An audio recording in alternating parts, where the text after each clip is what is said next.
자, 테마플랜 ABC 오늘의 주제는요. 바로 재해일까 상해일까 내 보험에 대해서 확인을 해보는 시간입니다. 박명숙 전문의 모셔볼게요. 어서 오시죠. 예, 안녕하세요. 네, 반갑습니다. 네. 자, 상해랑 재해 제가 봐도 뭔가 비슷해 보여서요. 네. 오늘 저도 이야기를 좀 나눠보고 집에 가서 증권을 좀 확인해 봐야 될 것 같은데 어떤 내용일까요? 네, 상해하고 제 비슷한데 이제 뒤에 가서 보시면 내용이라든가 사례를 보면서 어떻게 다른지 한번 보시고요. 그다음에 대부분의 사람들이 운전자 보험이라든가 건강보험, CI 보험 이런 데서 상해나 재해가 들어져 있거든요. 그래서 하나씩은 다 갖고 계십니다.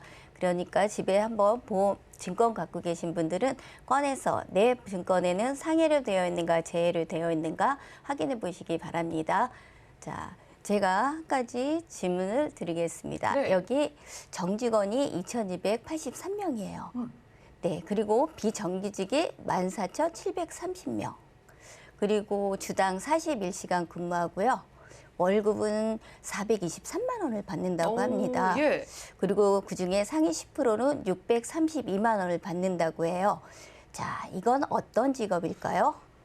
이거 어려운데요. 월급도 꽤 받는 것 같고, 네. 그런데 아직은 좀 감이 안 잡히는데 어떤 특정 직업인 거예요, 이게? 네, 어떤 직업인데요. 예. 바로 이 직업이 바로 배달이라는 직업입니다. 아, 요즘 예, 뜨는 이- 배달업이죠. 근데 이 직업이 문제가 뭐냐 하면 굉장히 위험한 직업이죠. 그렇죠. 그래서 이런 직업을 가지신 분들은 가입이 때로는 상해나 재해 쪽에서 가입이 거절되거나 아니면 보험료가 비쌀 우려가 많죠.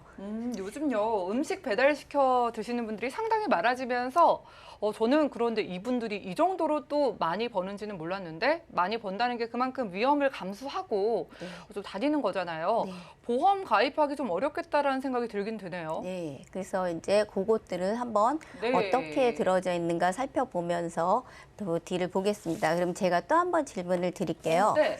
자, 위험 등급이 다른 직업을 한번 찾아보도록 하겠습니다. 대부업자, 환전상, 수금원, 일반 경찰, 그다음에 교도관 이렇게 5가지 직업이 있습니다.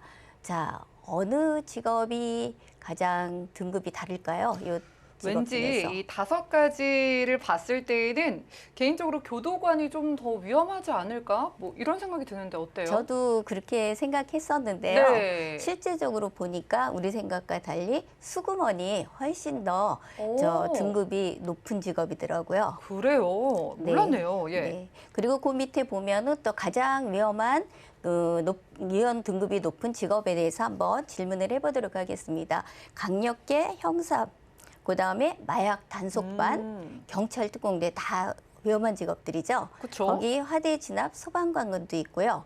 그다음에 해난 구조원도 있습니다. 이 중에서 가장 위험한 직업은 어딜까요? 아, 이거 저 맞춰보고 싶은데 꽤 어렵습니다. 다 좀 위험해 보이는데 저는 개인적으로 마약 단속반 이분들 굉장히 위험해 보이는데요.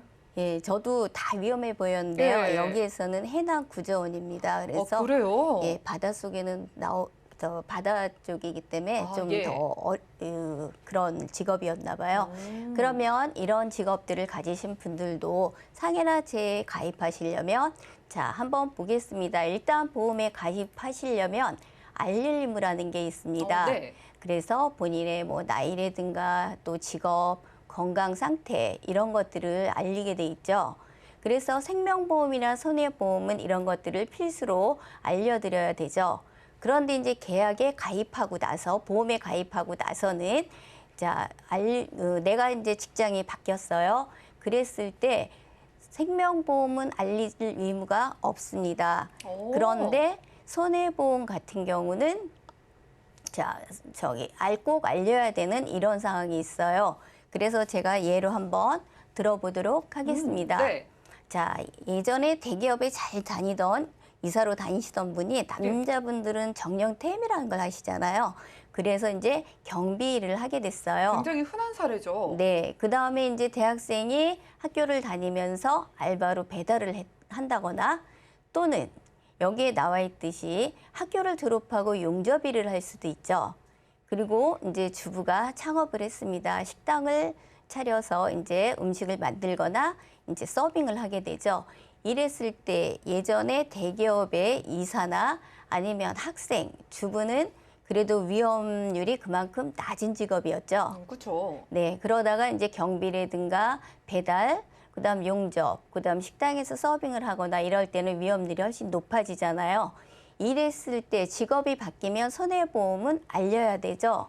그렇게 되다 보면 보험료가 인상되는 일이 있게 되죠. 오늘 방송 시청하시면서 각자 이제 직업이 있으신 분들은 네. 내 직업이 얼마나 위험할까, 이게 보험사의 입장에서는 어떻게 비춰질까에 대해서 생각을 해보실 것 같습니다. 네. 자, 보니까 계약 후 알릴 의무가 두 가지가 다르네요. 네. 손해보험은 알려야 되고 생명보험은 알리지 않아도 된다라고 하셨으면은 이 부분이 좀 포인트가 될 것 같네요. 네, 그렇습니다. 그래서 생명보험 같은 경우 직업이 바뀌어도 보험료 인상이나 이런 것들이 없지만 이제 손해보험 같은 경우는 꼭 계약 후에 알려야 되기 때문에 위험률이 높아진다면 그만큼 보험료 인상이 있을 수가 있고요. 반대로 또 내가 더 위험하지 않은 일을 할 때는 보험료가 좀 더 저렴해지는 효과도 있을 수가 있습니다. 그럼 상해나 재해 좀 비슷해 보이거든요, 아직까지는. 네. 이 사고가 났을 때 저희가 예를 들면 어떤 식으로 보장을 받는 거예요?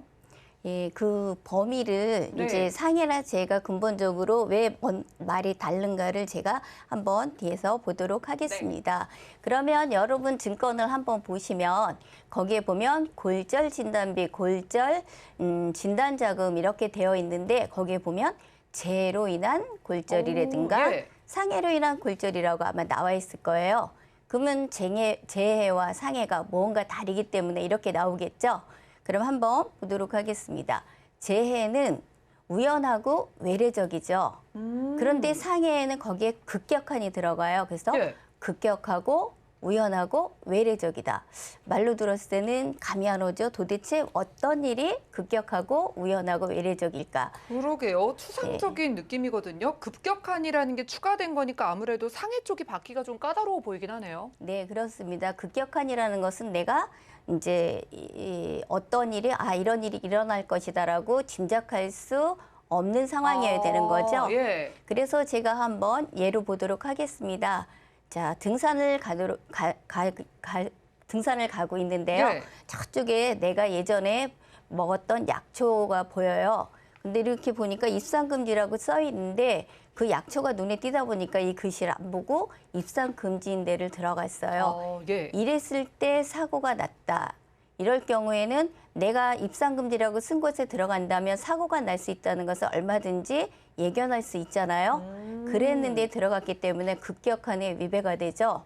그래서 상해에서는 보상이 안 나오고 재해에서는 받을 수가 있는 거죠. 이게 알면서도 충동적으로 네. 뭐 산에 가셨다가 조금만 가볼까라고 했다가 사고가 났는데 보험에서 상해이기 때문에 보장을 못 받는 경우가 이런 케이스겠네요. 네, 그렇죠. 네. 그리고 이제 또 하나는 여기 나와 있듯이 이제 2층에 내가 있는데 뭐 갑자기 뭐 불이 났다거나 이게 긴급 상황이 생겼어요.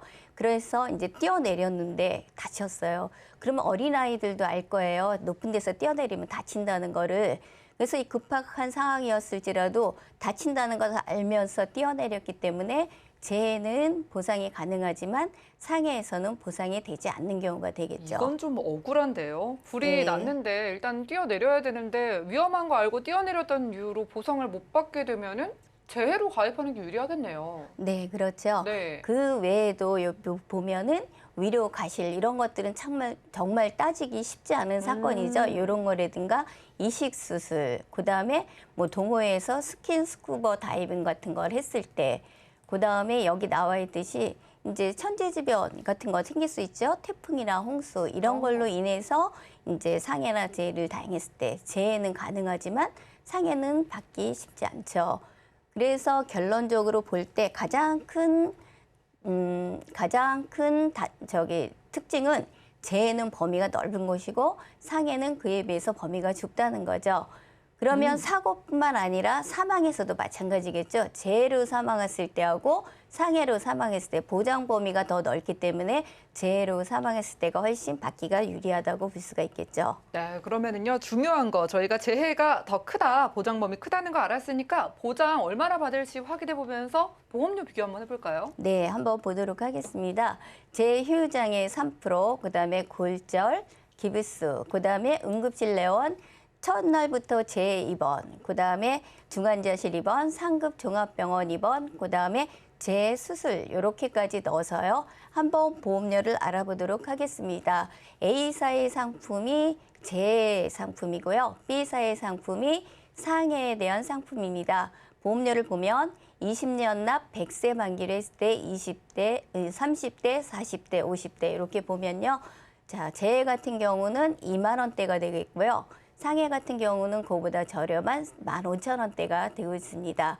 그럼 보험료 차이는 조금 나지만 자, 여기서 특징을 보면 네. A사의 경우에는 보험료가 조금 비싸긴 하죠. 하지만 보장 범위가 훨씬 넓고 그다음에 직업 고지 의무가 없기 때문에 내가 한번 가입한 그 금액대로 보장을 받으실 수가 있죠. 위험 직종에 갈지라도요. 그다음에 B사의 경우에는 보험료는 저렴하지만 내가 직종이 위험 직종으로 바뀔 때는 보험료가 상승할 수가 있는 이런 부분이 있겠죠. 그리고 보장 정답은 범위가 좁다. 나왔네요. 정답은 네. 나왔습니다. 뭐 재해가 가장 넓으니까 준비를 해야 되잖아요. 시청자분들께 최종 정리 한번 부탁드릴게요. 예, 여기서 보면은 상해나 재해나 누구나 가입하고 계신데요. 내 증권에 상해가 있다면 거기에 재해를 더 추가하시면 훨씬 더 보장은 넓게 가시면서 또 정액으로 보장받으니까 더 넣은 만큼 더 큰 금액을 보장받을 수 있습니다. 그래서 이렇게 하시면 좋고요. 또 하나를 선택한다면 저는 A사를 선택하겠습니다.